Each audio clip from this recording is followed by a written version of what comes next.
시편 40편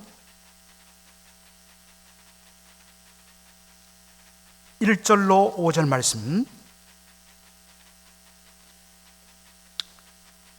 제가 봉독하도록 하겠습니다. 내가 여호와를 기다리고 기다렸더니 귀를 기울이사 나의 부르짖음을 들으셨도다.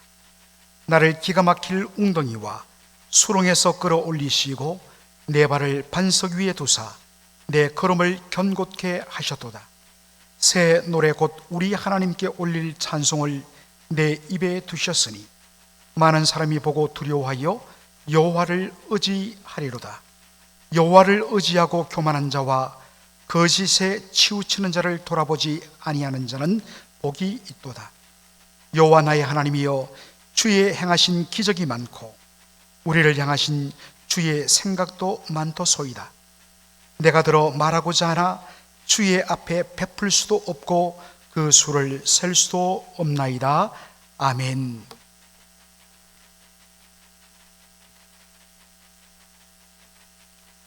오늘 저는 시편 40편 1절로 5절의 말씀을 가지고 여호와를 기다리고 기다렸더니 라는 제목으로 말씀을 전하고자 합니다.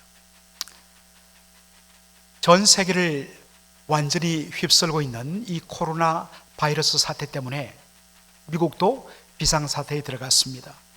그래서 미국 정부가 정말 특별한 일이 없으면 10명 이상 모이는 것을 자제하고 있습니다. 그래서 예배당에 함께 모여서 주일 예배를 드리지 못하는 이런 초유의 사태가 일어나게 된 것 너무나 안타깝게 생각합니다. 그러나 여러분, 시편 139편 시인의 고백처럼 우리 여호와 하나님께서 계시지 아니한 곳이 없으신 무소부지하신 하나님이시기 때문에, 하나님은 우리의 공간을 뛰어넘어 그 어디에 임하시는 하나님이시기 때문에 지금 가정에서 동영상을 통하여 예배를 드리시는 우리 성도님 여러분의 가정 안에도 지금 임하여 계신 줄을 믿습니다. 예수님이 말씀하셨지요. 하나님이 찾으시는 것은 예배의 공간이나 예배의 형식이 아닌 신령과 진정으로 하나님을 찾는 바로 예배자를 찾으신다고 말씀하십니다. 그러므로 우리 한 사람 한 사람이 신령과 진정으로 하나님 앞에 나아가기만 한다면 바로 비록 화면을 통하여 동영상으로 예배를 드릴지라도 하나님 그 예배 속에 친히 임재하시고 우리를 만나 주실 줄을 믿습니다.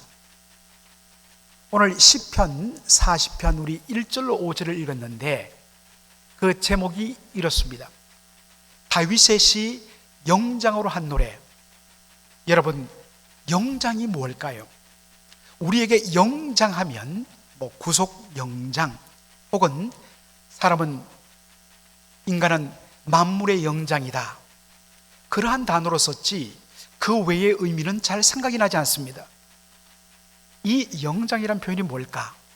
자, 영어 성경을 보면 어떤 영어 성경은 The Director of Music, 음악 감독이라 이렇게 번역하기도 하고, 또 어떤 성경은 The Choir Director, 성가대, 찬양대 지휘자, 이런 의미로도 번역합니다. 따라서 이 시편 40편은 다윗이 지은 시편인데 찬양대 지휘자를 따라서 그의 인도를 따라 부르는 그러한 노래다라는 의미입니다. 자, 여러분, 이 시편 40편의 다윗의 처지는 어떠할까요? 이것을 잘 보여주는 말씀이 오늘 본문에 나옵니다. 시편 40편 2절에 나를 기가 막힐 웅덩이와 수렁에서 끌어올리셨다. 물론 다윗이 실질적으로 웅덩이와 수렁에 빠져 있는 것을 말하는 것이 아닙니다. 이것은 일종의 메타포, 은유입니다. 은유. 여러분, 여기에 기가 막힐 웅덩이, 왜 기가 막히다 했을까? 여러분, 기가 막히다라는 이 말은 히브리 원어를 보면 물이 거센 물결 소리. 여러분들 나이가라 폭포를 다 가보셨죠? 저도 한번 가본 적이 있는데 정말 이미 폭포물을 보기 전에도 저 멀리서도 그 물이 떨어지면서 내는 그 웅장한 굉음, 정말 제 심정을 뛰게 만들더라고요. 그리고 현장에 도착해서 그 거대한 물줄기가 폭포 밑으로 떨어지면서 내는 그 소리, 와, 정말 장관이었습니다. 바로 그 물줄기가 쏟아지는 소리, 이게 기가 막히다라고 번역된 말의 원래 의미입니다. 어떤 사람이 깊은 웅덩이에 빠졌습니다. 도무지 디디고 올라갈 수가 없습니다. 그런데가 위에서부터 거세게 물이 소리를 내면서 쏟아집니다. 처음에는 발목, 이내 허리, 그리고 금방 목까지 차오르고, 그리고 잠시 잠깐 만에 물줄기가 입술과 코까지 밀려옵니다. 여러분, 그 다음에는 어떻게 되겠습니까? 즉 숨이 막혀서 그냥 죽게 됩니다. 참 저는 우리 한글 성경을 번역한 번역자들이 야, 정말 기가 막히게 잘 번역했다. 기막힐 웅덩이. 그리고 여러분, 수렁이란 이 말은 진흙구덩이 혹은 늪을 의미합니다. 옛날에 제 어렸을 때 유행했던 참 인기 영화가 타잔이었죠. 그 타잔 영화를 보면 이 밀림지대에 나뭇잎으로 덮여 있어 땅처럼 보이는데 발을 내딛는 순간에 밑으로 쑥 꺼지는 것, 바로 늪입니다. 그 늪에 빠지면 어떻게 됩니까?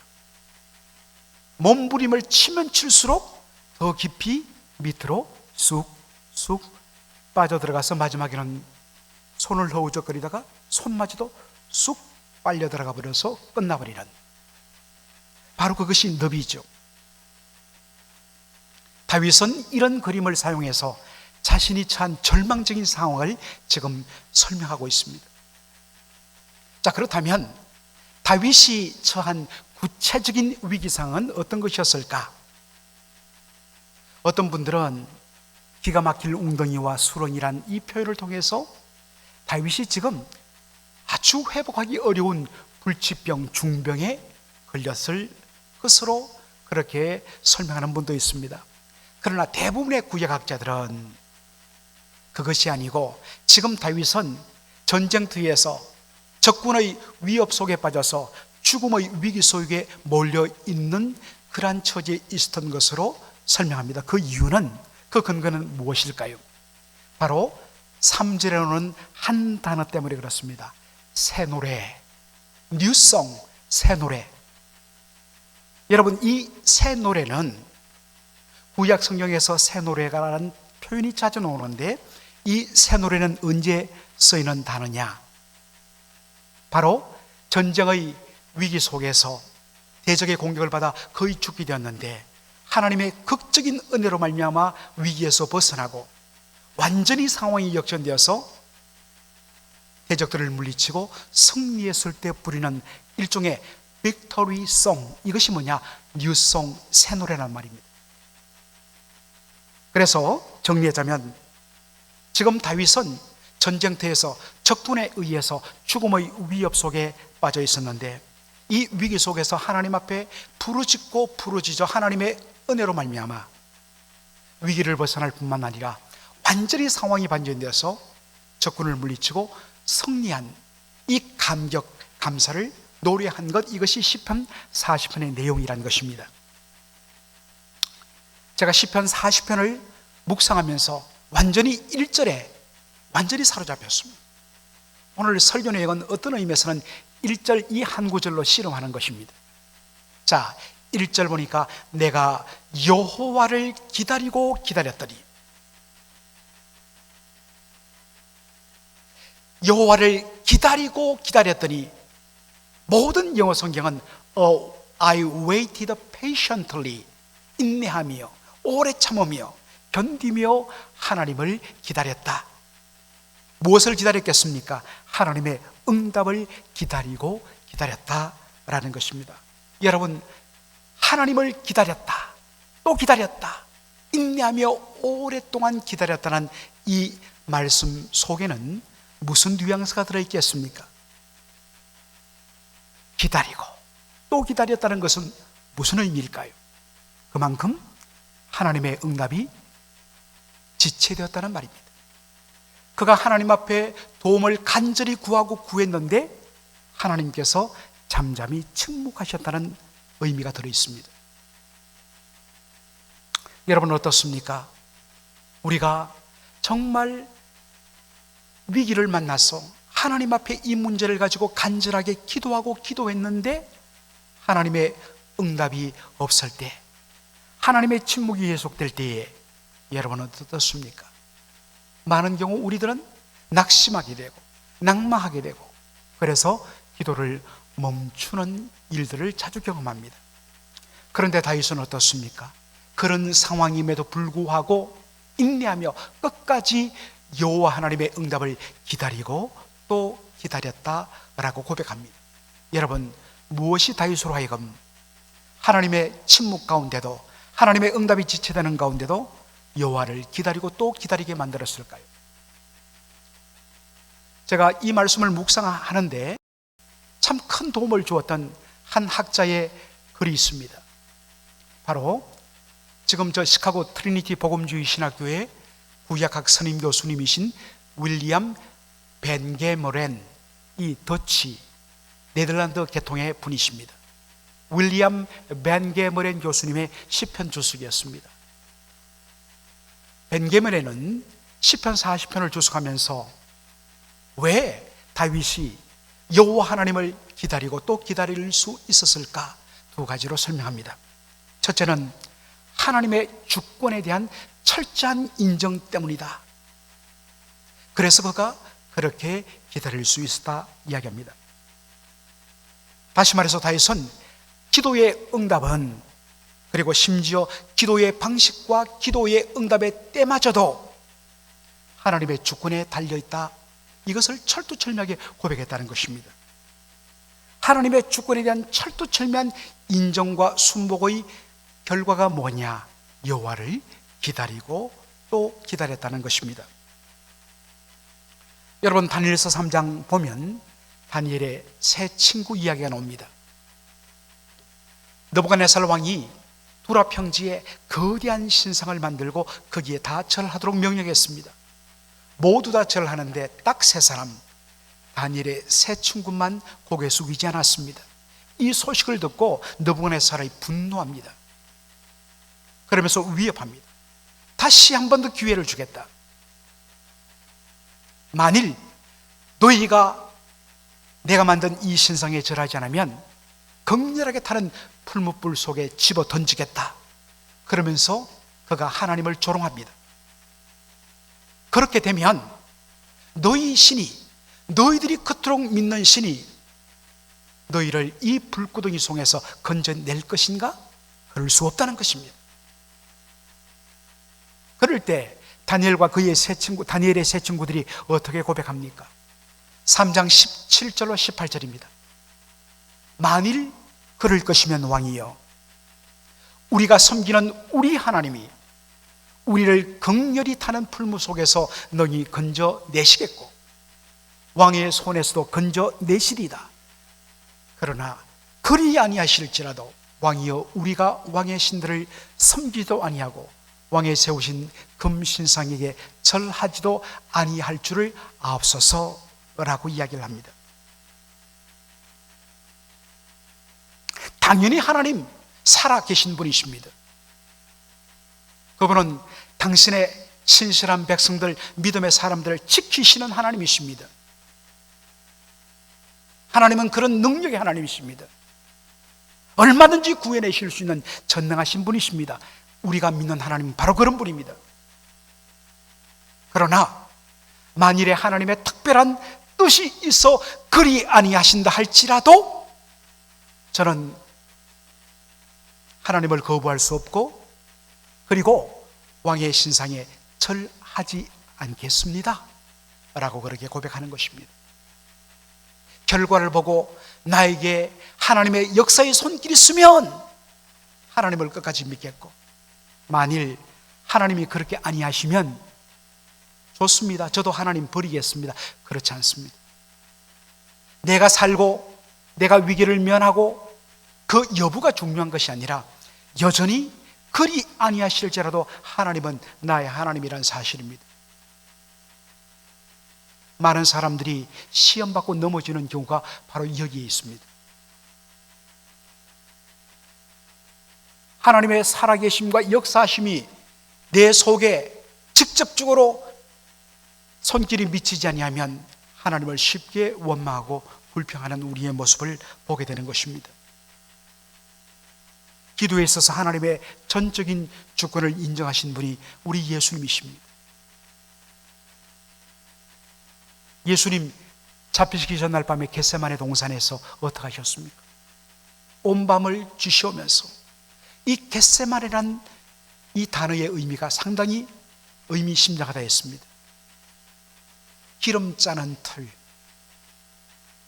올리브 기름을 짜는 바로 그 동산에 있었기 때문에 올리브 짜는 기름틀이 있어서 그 동산 이름을 겟세마네, 오일 프레스라는 의미를 가진 겟세마네라는 동산, 그 동산에서 예수님은 기름을 짜는 것이 아니라 자신의 영혼을 짜서 밤새도록 하나님 앞에 부르짖었습니다.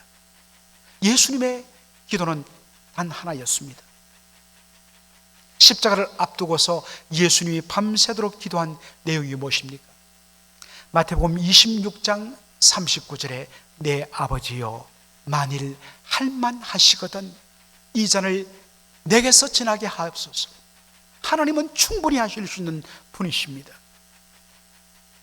그러나 나의 원대로 마옵시고 아버지의 원대로 하옵소서.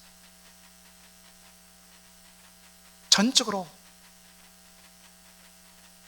자신에게 되어질 모든 일에 대한 주권을 하나님 앞에 전적으로 하나님의 주권을 인정하며 잔을 거두가든지 아니면 마시게 하든지 주님의 뜻에 따르겠습니다 라고 기도했던 예수님의 하나님의 주권을 전적으로 인정하는 이 기도, 이것이 바로 다윗의 기도였다는 것입니다. 사랑하는 성도 여러분, 우리의 기도를 한번 살펴볼 필요 있습니다. 이것은 기도의 문제뿐만 아니라 우리의 삶의 모든 부분에 적용되는 부분이죠. 여러분, 기도에 있어서 얼마나 우리는 하나님의 주권을 인정하십니까? 기도 응답의 여부, 하나님 들어주시든지 안 들어주시든지, 사실은 안 들어주시는 것도 하나님의 응답의 한 부분입니다. 하나님은 우리의 기도의 모든 부분에 반드시 응답하십니다. 그런데 우리는 응답이라는 단어를 어떻게 쓰느냐? 내가 구한 내용 그대로 이루어질 때 응답하셨다. 만일 하나님께서 내가 구했는데도 응답하지 않고 지체하시거나 하나님께서 내가 구한 것과는 전혀 다르게 오히려 나에게 어려움으로 나타났을 때 우리는 하나님 응답하지 않으셨다고 합니다. 아닙니다. 내가 구한 그대로 응답하시든지 응답을 잠시 지체하시든지 심지어는 다른 모습으로 하나님 역사하는 것 다 하나님의 응답입니다. 하나님은 우리의 기도의 응답에 있어서도 주권자 하나님이십니다. 응답의 시기 그리고 응답의 방편, 이 모든 것에 대하여서 주님의 주권을 인정해야 합니다. 이것은 기도의 문제뿐만 아니라고 했습니다. 욥기 1장에 보면 욥이 그렇게 고백하지 않습니까? 동방제일의 부자였던 욥, 그 많던 재산 하루아침에 다 잃어버렸습니다. 그리고 같은 날 하루 사이에 자신의 사랑하는 10 자녀들이 다 죽임을 당했습니다. 말로 다 할 수 없는 슬픔 가운데도 그가 하나님 앞에 눈물 흘리며 했던 고백, 욥기 1장 21절, 주신 자도 여호와시요 취하신 자도 여호와시니 오직 하나님만이 영광을 받아 주옵소서. 대단히 어려운 일입니다. 그러나 우리의 믿음이 하나님의 주권에 대한 전적인 인정으로 초점 맞추지 아니하면 이 위기의 시대를 우리는 살아갈 수가 없습니다. 다시 한 번 더 나는 하나님의 전적인 주권을 온전히 신뢰하고 인정하는가, 한번 살피는 그런 귀한 시간 되기를 원합니다. 벤게머렌 교수님의 설명에 의하면 둘째로 다윗이 그토록 하나님을 오랫동안 기다릴 수 있었던 이유는 뭐냐? 그것은 언약에 신실하신 하나님에 대한 전적인 신뢰 때문이었다라는 것입니다. 다시 한 번 더 우리가 시편 40편 1절을 보겠는데요, 내가 여호와를 기다리고 기다렸더니. 누구를 기다렸다고요? 여호와를 기다렸다. 여러분, 여호와란 하나님의 이름은 구약 성경에 셀 수 없이 많이 나옵니다. 너무 많이 나오기 때문에 우리는 별 의미 없이 여호와 하나님 그냥 부릅니다. 그런데 여러분, 여호와 하나님이란 이름에는 너무나 귀한 뜻이 담겨 있습니다. 여호와 하나님은 어떤 분이신가? 그분은 언약에 신실하셔서 당신의 백성을 구원하시는 하나님이란 뜻입니다. 그 언약에 신실하신 하나님의 구원의 절정이 뭐냐? 아들을 보내어 우리 죄인을 죄와 사망에서 구원해 주시겠다는 그 약속을 십자가를 통하여 온전히 이루신 것입니다. 예수님의 십자가는 여호와 언약에 신실하신 하나님, 구원의 하나님을 가장 잘 보여주는 바로 그러한 그림입니다. 신실이라는 것은 처음과 끝이 동일하는 것, 한결같은 것을 의미합니다. 불변한 것을 의미합니다. 하나님, 당신의 백성에 대해서 사랑하시면 끝까지 사랑하시고 끝까지 무한 책임져 주시는 분, 바로 여호와 하나님이십니다. 다윗이 바라본 것은 물론 힘듭니다. 어렵습니다.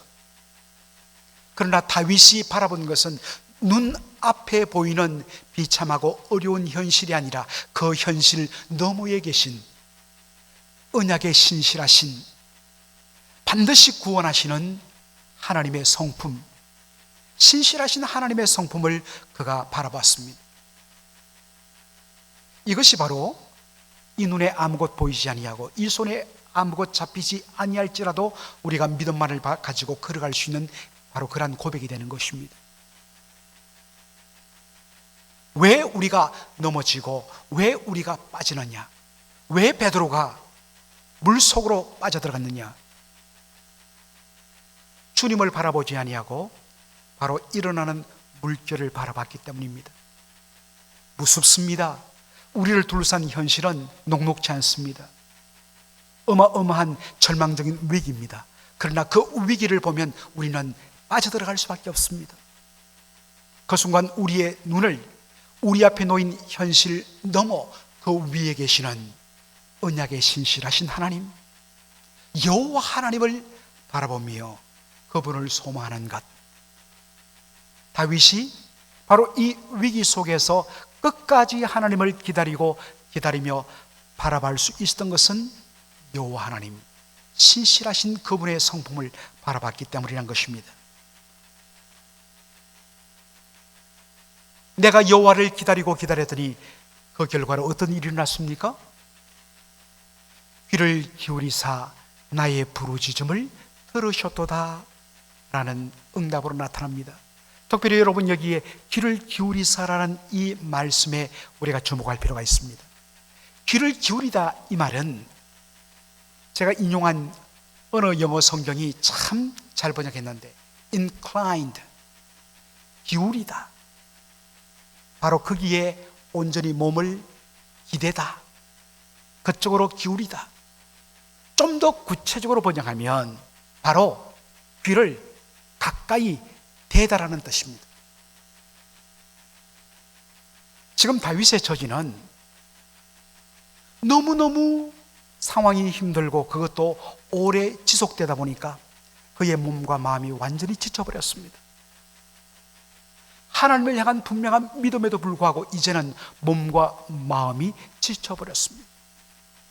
얼마나 지쳤는지 하나님 앞에 부르짖는데 소리가 나오지 않습니다. 몸과 마음이 다 지쳤어. 상황에 눌려서. 그때 하나님이 그의 머릿속에 하나님의 응답하심을 이렇게 그립니다. 하나님이 몸을 굽히시고 바로 흐느적거리는 자신의 소리를 듣기 위해서 자신의 입에다가 당신의 귀를 대시고 겨우 터져나오는 신음소리 같은 그의 간구를 하나님 들으시고 그리고 온전히 하나님 응답하셨다는 것입니다. 여기 보니까 그가 내가 하나님 앞에 부르짖었더니 나의 부르짖음을 하나님이 들으셨다 했지만 그의 심령 속에서는 부르짖음일지 몰라도 그의 목소리는 거의 신음소리에 가까웠을 것입니다. 그런데 하나님께서 친히 몸을 굽히시고 당신의 귀를 다윗의 입에 대시고 그의 모든 것을 들어주셨다는 것입니다. 사랑하는 성도 여러분, 우리가 이런 것들을 얼마나 종종 겪습니까?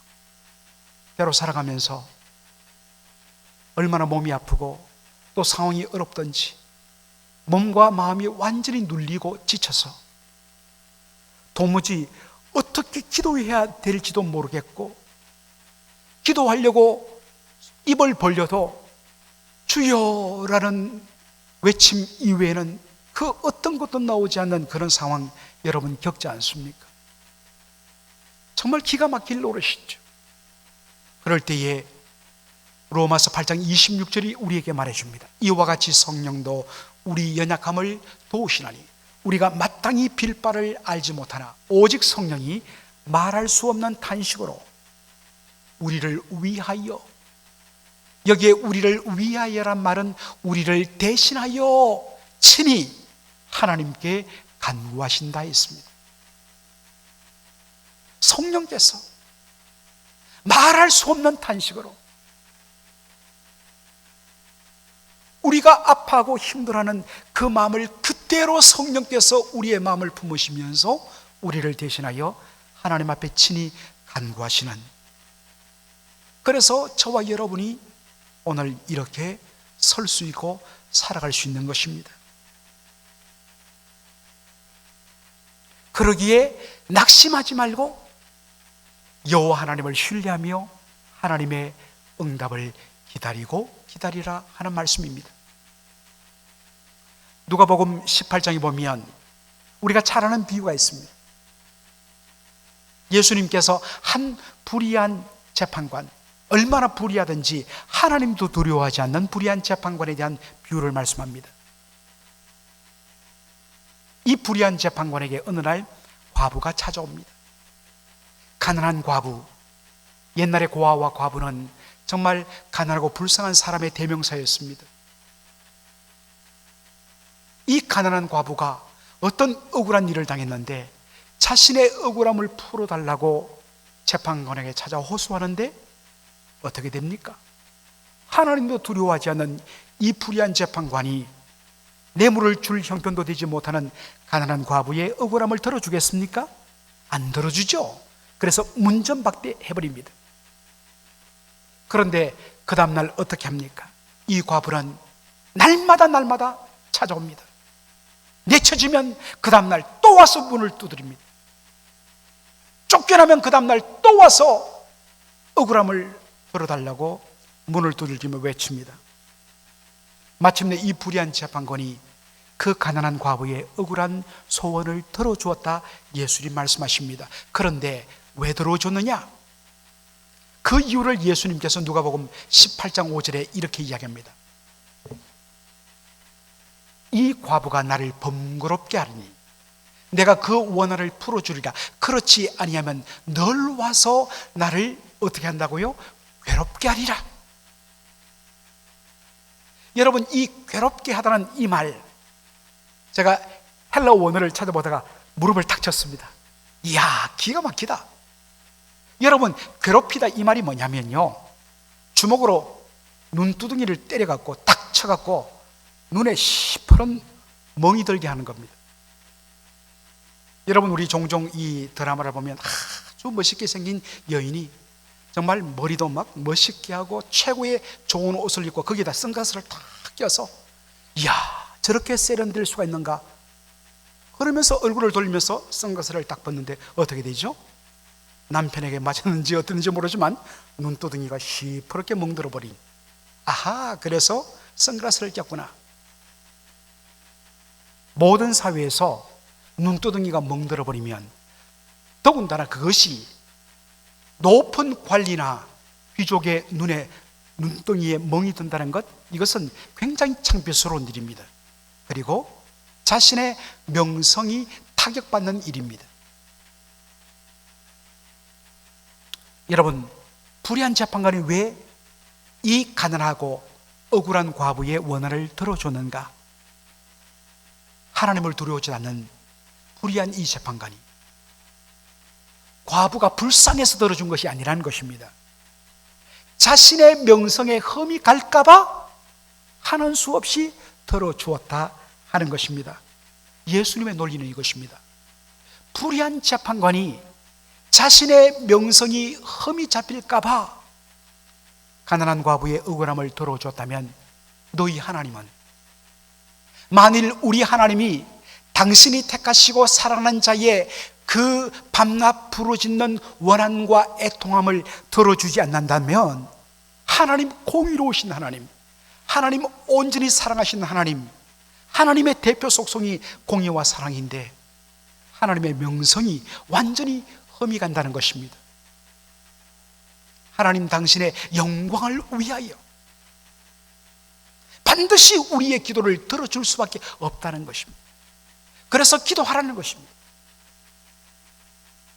그러면서 예수님이 왜 이 비유를 드시는가 설명하는 내용이옵니다. 왜 이 비유, 그냥 재밌게 들으라고? 아니에요. 상황을 이렇게 말합니다. 누가복음 18장 1절입니다. 항상 기도하고 낭망치 말아야 될 것을 저에게 비유로 말씀하셨다 했습니다. 이 비유의 목적이 뭐냐? 항상 기도하고, They should always pray and, 그 다음에요, not give up. 뭘 give up? 포기하지 말라는 것. 뭘 포기하지 말라는 겁니까? 기도하는 것을 포기해서는 안 될 이유를 설명하기 위해서 이 비유를 들었다는 것입니다.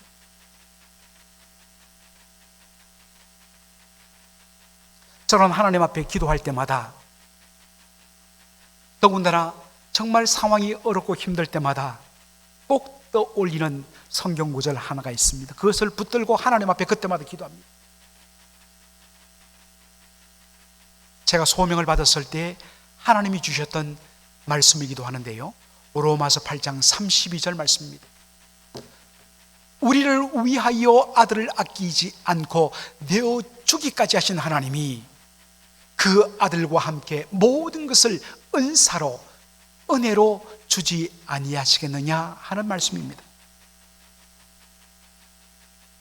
우리 하나님 우리를 사랑하셔서 뭐까지 내어주시냐면 당신의 독생자 아들 예수까지 아끼지 않고 내어주셨습니다.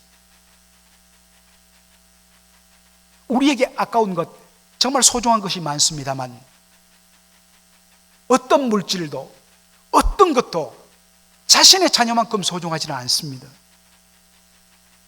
그런데 우리 하나님은 어떻습니까?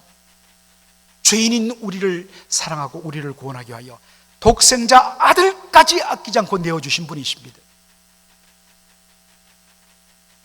그분이 아들까지도 내어주신 분이 도대체 무엇이 아까워서 주지 아니하시겠느냐? 하나님 주셔야 됩니다. 하나님 응답해 주셔야 됩니다.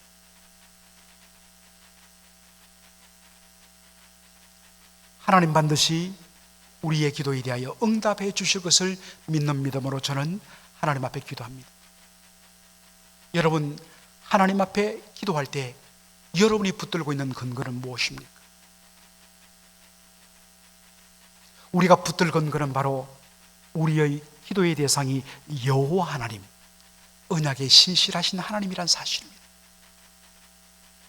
하나님은 당신의 이름의 영광을 위하여 반드시 우리의 기도에 대하여 응답하신다. 그러므로 항상 기도하고 낭망하지 말아야 될 것, not give up, 포기하지 말아야 된다.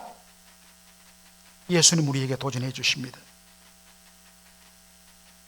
이 말씀을 준비하는 가운데 제 마음 속에 찬송이 끊임없이 나왔습니다. 우리가 너무나 잘 아는 이 복음속 내용입니다. 하나님 사랑의 눈으로 너를 어느 때나 바라보시고 하나님이 인자한 기로서 언제나 너에게 기울이시니 어두움의 밝은 빛을 비춰주시고 너의 작은 신음에도 응답하시니 너는 어느 곳에 있든지 장소가 문제가 아니에요. 어느 곳에 있든지 주를 향하고 주만 바라볼지라.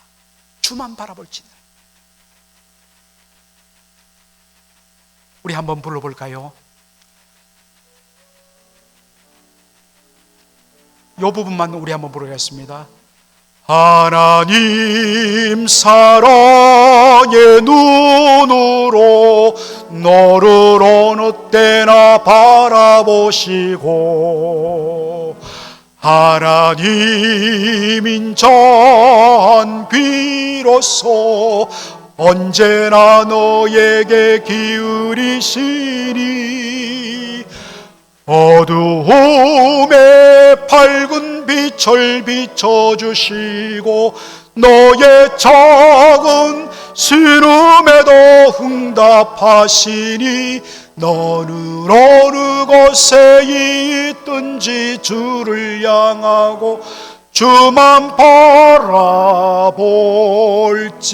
하나님 사랑의 눈으로, 하나님 사랑의 눈으로 너를 어느 때나 바라보시고, 그렇습니다, 하나님 인자한 귀로서 언제나 너에게 기울이시니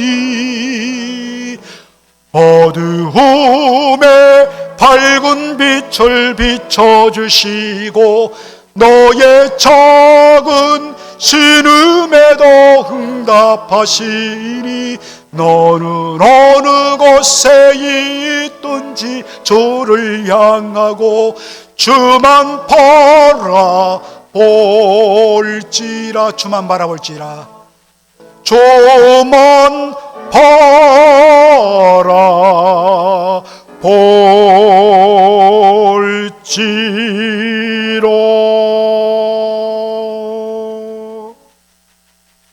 오늘도 하나님은 사랑의 눈으로 우리를 언제 어디서나 바라보시는 분이십니다. 오늘도 하나님은 여전히 우리 성도 한 분 한 분을 눈동자처럼 지켜주시는 분이십니다. 하나님은 오늘도 여전히 그 인자기로서 우리에게 기울이사 우리의 신음 소리까지도 들으시고 응답하시는 하나님이십니다.